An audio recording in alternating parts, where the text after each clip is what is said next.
15 તારીખે આપણે લેખિતમાં જાણ કરેલી પ્રાંત સાહેબને કે 15 દિવસમાં 1 તારીખ સુધીમાં અમારો જે મેઇન પ્રશ્ન છે ઉમરિયા નળવાળો રસ્તો જે હાઈવે રોડથી ટચ કરે એકદમ ખરાબ રસ્તો થઈ ગયેલો છે. એના માટે અમે લેખિતમાં 2 થી 3 વાર રજૂઆત કરી. પહેલો પ્રશ્ન.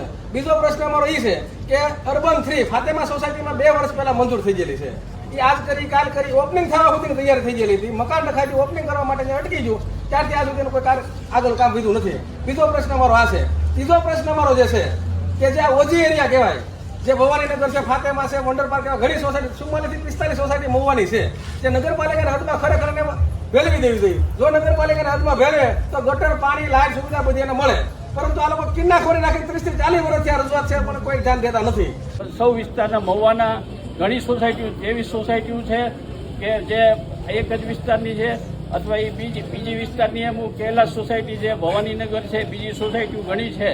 તો આ ફાતેમા સોસાયટી છે, અબુ તાલિબ છે, સાદાત કોલોની છે, આઝાદ સોસાયટી છે, તો મહેંદીબાગ, આશિયાના સોસાયટી, બધી સોસાયટીઓને અમુક સોસાયટીને 44 વર્ષથી અધિકાર અંદર મળ્યો નથી કે હરેક વખતે બાંયધારી આપીને અમારી અવગણના કરવામાં આવે છે.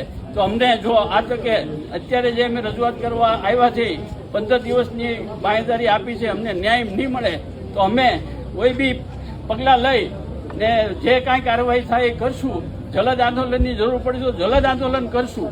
તો આ માટે સરકાર ધ્યાન આપે, નહીં આપે તો જે કાંઈ 15 દિવસ પછી યોગ્ય પગલાં લેવામાં નહીં આવે તો અમે જે રીતે આંદોલન કરશું ને એમાં જે કાંઈ પરિસ્થિતિ ઊભી થાય એની તમામ જવાબદારી સરકારશ્રીની રહે છે. ફાતેમા સોસાયટી ઓજી એરિયામાં જે વંડર પાર્ક જે સોસાયટી આવેલી છે તે લોકોને પાયાની સુવિધા ન મળતા ગટર, પાણી, રસ્તા, આરોગ્ય એવા અનેક મુદ્દા માટે લોકોને સાથે રાખીને પ્રાંત સાહેબને અમે આવેદનપત્ર દેવા માટે આવ્યા. આ બાબતે અમે અગાઉ પણ 2 થી 3 વાર લેખિતમાં રજૂઆત કરેલ પરંતુ યોગ્ય ધ્યાન ન દેતા આજે અમે પબ્લિકને સાથે રાખી અને પ્રાંત સાહેબને રજૂઆત કરવા આવ્યા. ત્યારે પ્રાંત સાહેબ હાજર ન હોવાથી મામલતદાર સાહેબે અમને હામેલા અને જે મહુવા એસટી થી ઉમરિયા નળવાળો રસ્તો કહેવાય એની અમને ખાતરી આપી કે 8 દિવસમાં અમે રોડ પૂરો કરશું. તો એ ખાતરીથી અમને સંતોષ છે.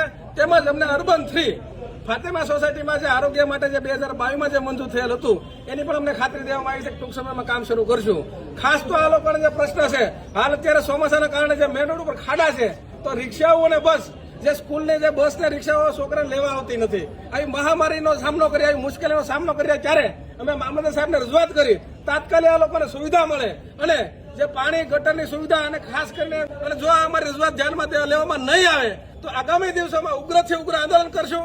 કલેક્ટર ઓફિસે તાળાબંધી કરશું. જે કાંઈ કરવું પડે અમે કરશું અને એમાં કઈ બનાવ બને તો તમામ જવાબદારી તંત્રની રહેશે. જય હિન્દ, જય ભારત.